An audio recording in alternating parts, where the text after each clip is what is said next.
What if the war to end all wars never began? What if one assassination in 1914 didn't spiral into a global catastrophe? What if World War I, the conflict that defined the 20th century, never happened at all? In this timeline, the First World War never erupted, and the world that followed? It was utterly transformed. June 28, 1914, Sarajevo.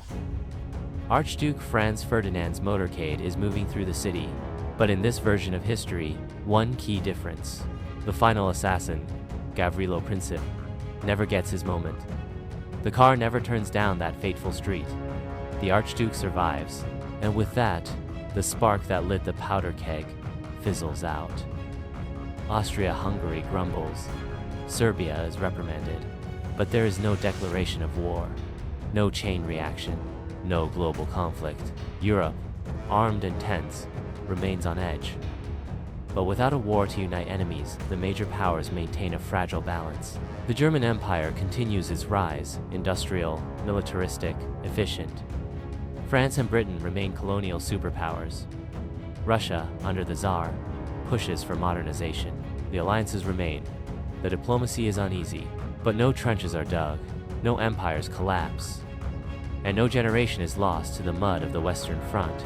In our timeline, the cultural and technological golden age of Europe was cut short by war. But here, it flourishes. From 1914 to 1930, art, science, music, and architecture evolve at lightning speed. Paris becomes the intellectual capital of the world. Vienna, a hub of music and philosophy. Berlin, a center of futurism and design. With no war, the automobile industry booms. Air travel advances rapidly. Global communication expands through radio and early television. Innovation accelerates without interruption. Without war, the great empires don't fall. Austria-Hungary survives by reforming into a federated union. The Ottoman Empire, though weak, continues through modernization and foreign investment. Russia never sees the Bolshevik Revolution. Lenin dies in exile.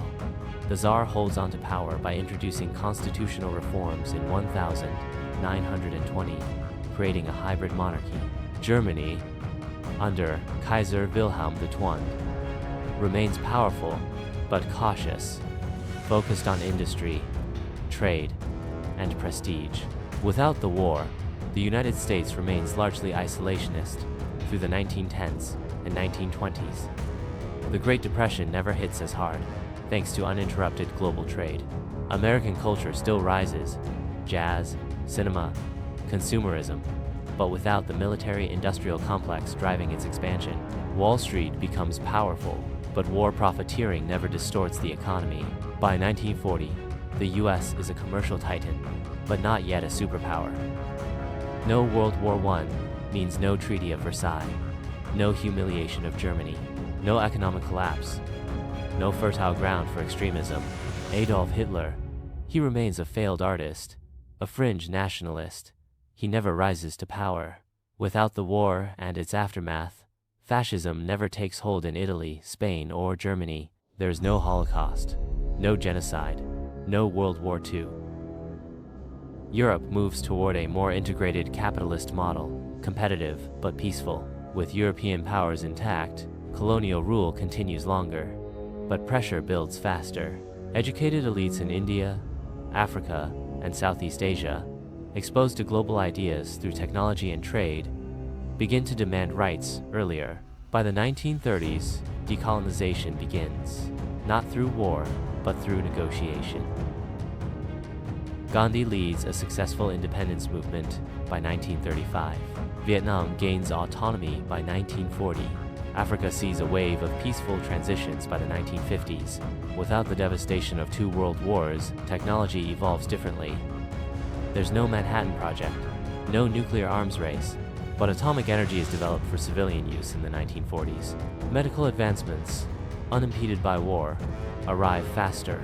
Antibiotics, vaccines, and early gene research. By 1960, commercial spaceflight is already underway. A multinational lunar base is established by 1972, not as a Cold War stunt, but as a cooperative achievement. Social progress still faces resistance, but without the distraction of global war, movements gain traction earlier. Women's suffrage spreads rapidly after 1918. Civil rights reforms emerge in the 1930s. LGBTQ activism begins in earnest by the 1940s, not the 60s. Cultural revolution happens, less explosive, more integrated. The world doesn't lurch forward, it steadily advances. Despite no world wars, the world isn't without tension. The great powers still compete over resources, influence, ideology. But the stakes are lower.